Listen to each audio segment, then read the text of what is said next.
तो जब मैं मसीह में आया मैं 19 साल का था, लेकिन इतने साल मैंने मैरिज नहीं की, कोई गर्लफ्रेंड नहीं, कोई पंगा नहीं। मुझे मालूम था परमेश्वर मेरी स्पिरिचुअल लाइफ में काम कर रहा है।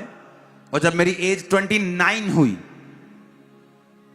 तो परमेश्वर ने कहा था कि अब मैरिज करने का समय, जबकि मुझे उस समय लगता था कि मैं मैरिज करूंगा तो स्पिरिचुअली मुझे फर्क ना पड़े। तो प्रभु ने कहा नहीं, अगर तू मैरिज करेगा बल्कि तू और ग्रो होगा। तो तब मैंने मैरिज की। आज लोगों की लाइफ में प्रॉब्लम क्या है यह भी मैं आपको बताना चाहता हूं। जब मैंने मैरिज की तो कैसे की, जब मुझे मैसेज आया कि मुझे मैरिज करनी है, प्रभु चाहता है मैं मैरिड हो जाऊं, मैंने कहा ठीक है। मैंने अपने टीम मेंबर को बुलाया, मैंने कहा मुझे लड़कियों की फोटोज चाहिए, मैंने शादी करनी है। कहते जी ठीक है जी, मैं लेके आना। 2-3 दिन उसने लगाए, फोटोज मेरी टेबल पर रखी। उनमें से मैंने फोटो सिलेक्ट की, मैंने कहा ये भी ठीक है, ये भी ठीक है। आज लोग कैसे शादी करते हैं, जब चर्च में मैरिज ब्यूरो है लोग आके बताएंगे मेरी कुड़ी दी उम्र जी हैगी 31 साल ते मुंडा होवे घट्टो घट 35-32 साल दा, डॉक्टर होवे, पैसा तेला होवे। ये सारी चीजें रॉन्ग हैं। इसीलिए बहुत से क्रिश्चियन यंग लड़के और लड़कियां अनमैरिड हैं, अपनी मूर्खता के कारण, परमेश्वर के कारण नहीं। क्यों? मैं बताता हूं शादी कैसे करनी है, मेरा एक्सपीरियंस ले लो। और मेरी फर्स्ट क्लास मैरिज है, हालेलुया। मैं बताता हूं कैसे करते हैं मैरिज। सबसे पहले प्रार्थना। मैंने 10 साल प्रार्थना की है कि प्रभु मैं मैरिज कर हो तो बेस्ट हो, मेरी शादी मेरी लड़की तेरी ओर से हो। इधर उधर देखना, कोई देखना नहीं, कोई आंख मटक्का नहीं, ये तो नहीं, ये तो नहीं। बहुत सारे पास्टर्स पकड़ना चाहते थे मुझे, जो शारीरिक पास्टर होते, ये इसके साथ प्रभु का प्लान है। मैंने कहा अच्छा प्रभु का प्लान है। तो जब मैच्योर हुआ, 1-2 साल का क्रिश्चियन बना, तो मुझे लगा कोई प्रभु का प्लान नहीं भाई साहब, ये तुम्हारा प्लान है। तो समझ आई कि मुझे इस चीजों से दूर रहना है, दूर रह के मुझे परमेश्वर को खोजना है। जब समय आता है, मोस्टली क्रिश्चियन क्या करते हैं, अच्छा मैं इंजीनियर हूं तो मुझे लड़की पढ़ी लिखी चाहिए। ये राइट मापदंड नहीं। मैं नहीं कहता आप बिल्कुल अंगूठा छाप ले लो, मैं नहीं कहता। हो सकता है कि आपके लिए अंगूठा छाप बेस्ट हो, लेकिन आपको क्या दिखना है पहले।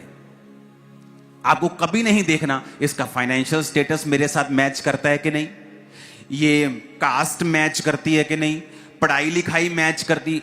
आप कभी शादीशुदा नहीं हो पाओगे, शैतान काम करेगा आपकी लाइफ में अगर आप ऐसा करोगे तो। मुझे सेम मेरे कास्ट वाली चाहिए, मुझे सेम। आपको सबसे पहले क्या चाहिए? प्रेयर। आपने प्रेयर कर ली 2 साल, 3 साल, 4 साल, 5 साल, प्रभु जब भी मेरी शादी हो, लड़की तेरी ओर से हो। वो 5 साल आपने पवित्रताई में बिताए हैं, प्रार्थना में बिताए हैं, आपने कोई गलत काम नहीं किया, व्यभिचार में नहीं गिरे। जब आपको मालूम है स्पिरिट में कि अब मुझे शादी करनी है, जस्ट मैरिज ब्यूरो में आओ और बोलो मुझे फोटोज दिखाओ।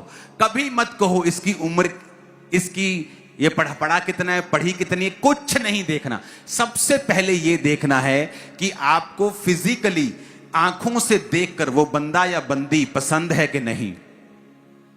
अगर आपको वो पसंद है, आपकी आंखों को लग रहा है कि ठीक है ये सुंदर है, मुझे पसंद है, फिर उसके बाद पसंद के 3-4, जैसे वो रेडी पे जाते हैं ना, सेब उठाते हैं, सब अच्छे अच्छे सेब उठाते हैं, तो पहले 4-5 उठा लो अच्छे अच्छे रिश्ते।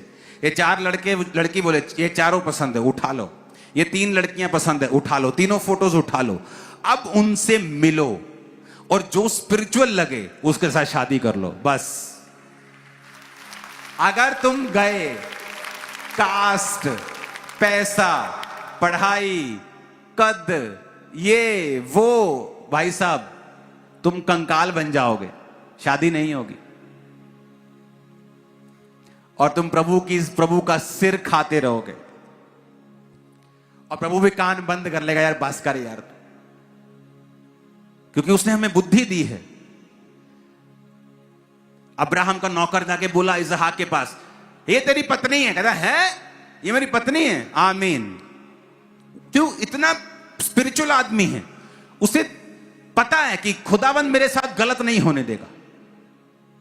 लेकिन अगर 10-10 बॉयफ्रेंड और गर्लफ्रेंड रखी हुई हैं तो भाई साहब पूरी चुड़ैल मिलेगी आपको, मैं गारंटी देता हूं, खून चूसने वाली।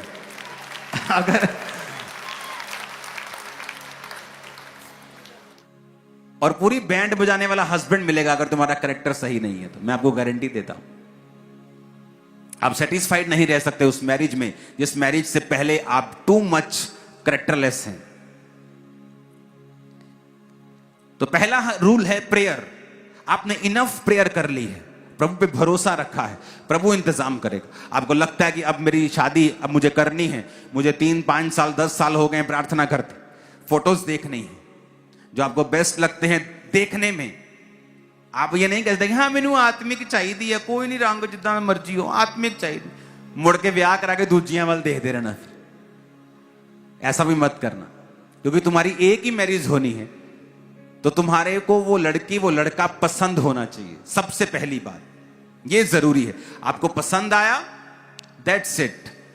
2-3 पसंद करो, उनसे मिलो, बात करो, उनकी स्पिरिचुअल लाइफ में जो आपको स्पिरिचुअल लगता है, जो आपको लगता है कि ये आदमी स्पिरिचुअल है और लगता है कि मैं इसको और स्पिरिचुअल कर दूंगी या मैं इसको और स्पिरिचुअल कर दूंगा, सबमिसिव स्पिरिट का है, ठहराव वाला आदमी है, ठहराव वाली औरत है, अधीनगी वाले आदमी, अधीनगी वाली औरत है, हां कर दो, शादी कर लो, तुम ब्लेस हो। और अगर तुम सोचोगे कि तुम्हें पॉलिश किया हुआ डायमंड मिले, तो जो धरती से हीरा निकलता है वो डायमंड पॉलिश किया हुआ नहीं होता, वो कच्चा होता है। अगर आप उसे देखेंगे तो आपको लगेगा कि चीनी का बड़ा दाना है, चीनी होती है ना वाइट सी, तो आपको चीनी का दाना लगेगा वो, लेकिन उसको पॉलिश करके, उसको कट करके, उसकी कटाई करके, पॉलिश करके उसको डायमंड बनाया जाता है। मैरिज आपको हेवन से नहीं गिरती अच्छी। आप अच्छे से अच्छे के साथ मैरिज कर लें, अगर आप बेवकूफ हैं तो आप उसके साथ भी पंगा ले लेंगे। तो आपको वो मैरिज को पॉलिश करना पड़ता है, आपको अंडरस्टैंडिंग रखनी होती है, प्रेयर रखनी होती है। और दूसरी बात, आप दोनों का टारगेट जीसस क्राइस्ट की अगर सेवा होगी तो बहुत सारी लड़ाइयां झगड़े अपने आप खत्म हो जाएं, क्योंकि आपको मालूम है आपको सेवा करना है, आपको चर्च जाना है, आपको इकट्ठे मीटिंग में जाना है, आपको प्रेयर इकट्ठे बैठना है, तो बहुत सारी चीजें अवॉइड हो जाएंगी अपने आप। लेकिन अगर एक कपल का टारगेट जीसस क्राइस्ट नहीं है तो वो कपल फिर पक्का प्रॉब्लम में रहेगा ही रहेगा। वो आदमी कभी अपनी लाइफ से सेटिस्फाइड नहीं होता। मैंने क्रिश्चियंस देखे हैं अच्छी अच्छी पोजीशन के ऊपर, अपनी क्रिश्चियन लाइफ में अपनी वाइफ के साथ कभी सेटिस्फाइड नहीं। क्यों? क्योंकि वो परमेश्वर को कभी सेटिस्फाइड नहीं किया, तो उनकी वाइफ उनको कभी जो वो चाहते कभी नहीं होता। मेरे काम में मेरा साथ कभी नहीं होता। क्यों? क्योंकि उन्होंने परमेश्वर के साथ अपना संबंध कायम नहीं किया। प्रभु कहता है जो तूने मुझ में बोया है वो तू धरती पर काटेगा। जब भी आपको रिश्ता देखना है, पहले देखना है आंखों से, पसंद है तो शुरुआत करनी है, फिर उस व्यक्ति को पसंद करना है जो स्पिरिचुअल है। बाकी सारी चीजें, अमीरी गरीबी, स्टेटस, ऊपर नीचे, सब चीजें बेमायने की हैं। अगर आप दोनों आत्मिक हैं तो क्या आप पैसा पैदा नहीं कर पाएंगे फ्यूचर में? अगर आप दोनों आत्मिक हैं तो क्या परमेश्वर आपको छोड़ देगा? आप दोनों अपने आप को देखोगे, आप एक दूसरे को पसंद हो और आत्मिक हो, उसके बाद तीसरी चीज मिलाने की कोशिश भी मत करो, नहीं तो आप बहक जाओगे अपने असली मुद्दे से। कई लड़कियां स्पिरिचुअल, हाई लेवल की एजुकेटेड, कुंवारी बैठी, क्यों? उन्हें उतना ही पढ़ा लिखा लड़का चाहिए, जो कि रॉन्ग है स्पिरिट में। हो सकता है परमेश्वर अगर सुनो मेरी बात, अगर मेरा स्वभाव और मेरी वाइफ का स्वभाव एक सा हो, हम इकट्ठे कैसे रह पाएंगे? दोनों का स्वभाव अलग होता है ताकि बैलेंस बना रहे हमेशा। तो कभी मत कहो मुझे उतना ही पढ़ा लिखा चाहिए। कई बार आप देख लो दोनों पढ़े लिखे हैं और दोनों छितर पनीर की रोटी के बिना सोते नहीं। दोनों छितर भी और बोलो और पनीर भी बनता है घर में रोज, छितर भी बनते हैं रोज। तो उसको अवॉइड करो, स्पिरिचुअल बनो। आत्मा देखो क्या कहता है, स्पिरिट क्या कहती है आपको। स्पिरिचुअल लाइफ अगर आप जिएंगे आप बड़ी चीजों से बच जाएंगे। अब आपने रिश्ता करना है, कभी अपने 10 रिश्तेदारों की सलाह मत लो, कभी लोगों की सलाह मत लो। स्पिरिट आपको क्या कहती है? मैं अपनी लाइफ में उस जगह पहुंच गया था स्पिरिचुअल लाइफ में, मैंने दोनों लड़कियों को देखा, मैंने कहा ये दोनों मुझे पसंद है। अब दोनों की बैकग्राउंड चेक करो, कौन कैरेक्टर वाइज गुड है, तो जो गुड है वो आपके सामने निकली।